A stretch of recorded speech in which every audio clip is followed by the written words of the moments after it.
एक और तो बजट जितना दिखाया जा रहा है वो छल है, क्योंकि खर्चा नहीं जा रहा, लेकिन जितना दिखाया जा रहा है वो भी ओवरऑल जो देश का बजट है उसमें कृषि संबंधित बजट में निरंतर गिरावट आ रही है। कांग्रेस और सीपीआई-एम ने मंगलवार को पिछले 5 वर्षों में कृषि बजट के 1 लाख करोड़ रुपए सरेंडर करने के लिए मोदी सरकार पर हमला बोला, जबकि देश में किसानों को एक संवाददाता सम्मेलन को संबोधित करते हुए कांग्रेस नेता दीपेंद्र सिंह हुड्डा ने यह कहा कि यह अस्थायी समिति की रिपोर्ट में कहा गया है कि भाजपा सरकार ने न केवल कृषि क्षेत्र के लिए आवंटन लगातार कम किया बल्कि पूरा खर्च भी नहीं किया। उन्होंने डेटा को साझा करते हुए दावा किया कि पिछले 4 वर्षों के दौरान कृषि के लिए बजट आवंटन 4.4% से घटकर सिर्फ 2020-21 में 4.4% था, 21-22 में 3.5%, 22-23 में 3.1% और पिछले वर्ष 2.5%। हर वर्ष गिरावट आ रही है कृषि बजट में। देश के ओवरऑल बजट की तुलना में हम देखें गिरावट भी आ रही है, मगर जितना फिर भी दिखाया भी जा रहा है वो भी नहीं खर्चा जा रहा। आप इससे अंदाजा लगा सकते हैं। हुड्डा ने कहा कि बिना खर्च किए गए 1 लाख करोड़ रुपए का इस्तेमाल कर्ज में डूबे किसानों को राहत देने के लिए किया जा सकता था।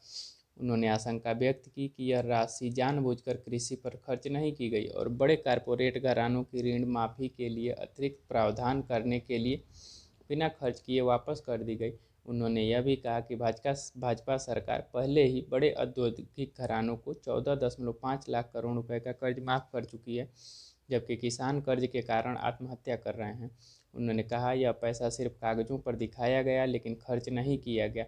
उन्होंने आरोप लगाया कि मोदी सरकार का यह दावा किसानों की आय दोगुनी हो जाएगी एक बड़ा धोखा था और उनकी आय 2015 की तुलना में आधे से भी कम हो गई है। उन्होंने कहा कि 2013-14 की तुलना में 2018-19 में किसानों पर 60% ज़्यादा कर्ज हैं। एक्स पर एक पोस्ट में सीपीआई-एम ने पिछले 5 वर्षों में कृषि मंत्रालय द्वारा सरेंडर की गई राशि पर डेटा साझा किया है। सीपीआई-एम ने कहा कृषि मंत्रालय ने पिछले 5 वर्षों में 1 लाख करोड़ रुपए से अधिक का सरेंडर किया है। इसमें कहा गया है कि कृषि और किसान कल्याण विभाग DA&FW ने 2018-19 में 21,043.75 करोड़ रुपए सरेंडर किए।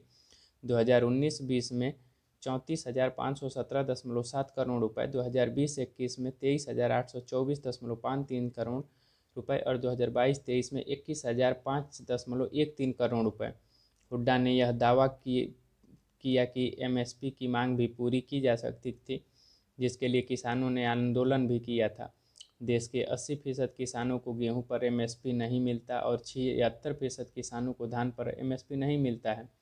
यूपीए सरकार के दौरान गेहूं का एमएसपी 119% बढ़ाया गया था, जबकि वर्तमान बीजेपी सरकार ने गेहूं का एमएसपी केवल 47% बढ़ाया था। यूपीए सरकार ने धान का एमएसपी 134% बढ़ाया था, जबकि बीजेपी सरकार ने उससे कम बढ़ाया है। 1 लाख से ज्यादा किसानों ने आत्महत्या की। आज इंडेटेडनेस या कर्जे में इतना किसान डूबा हुआ है। ये स्थिति देश के किसान की है और ये फिगर जो है वो एनसीआरबी की फिगर है, सेंटर फॉर फाइनेंशियल अकाउंटेबिलिटी द्वारा प्रकाशित ये फिगर है। 1 लाख से ज्यादा किसानों ने आत्महत्या करी। एक तरफ ये, यानी कि हमारे देश में हर रोज मजबूर होकर 30 किसान आत्महत्या कर रहे हैं। ये जो 1 लाख करोड़ का जो कृषि बजट जो सरकार ने खर्च नहीं किया और सरेंडर कर दिया वापस, ये वही बजट था। क्या ये कुछ राहत देकर इतने किसानों को अपनी जान की कुर्बानी देने से नहीं रोका जा सकता था? आपको याद होगा जब कांग्रेस पार्टी की सरकार थी तो 72,000 करोड़ के किसान कर्जे माफ हुए थे और किसान को बहुत बड़ी राहत उस समय देश के किसान को देने का काम कांग्रेस पार्टी ने उस समय किया था, यूपीए सरकार के समय। मगर यहां तो किसान का तो कोई कर्ज माफी हुई नहीं पिछले 10 वर्ष में। हाँ, ये सही है कि बड़े बड़े उद्योगपति घरानों के 14.5 lakh crore corporate loan wave of, 14.5 lakh crore के कर्जे माफ बड़े बड़े उद्योगपति घरानों के तो हुए, किसान के कोई कर्जे माफ नहीं हुए। और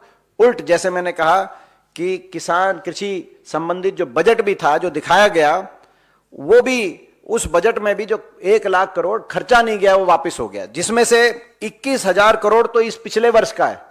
पिछले वित्तीय वर्ष में 21,000 करोड़ जो बजट दिखाया गया कृषि संबंधी वो खर्चा नहीं गया, वो सरकारी खजाने में लौटाया।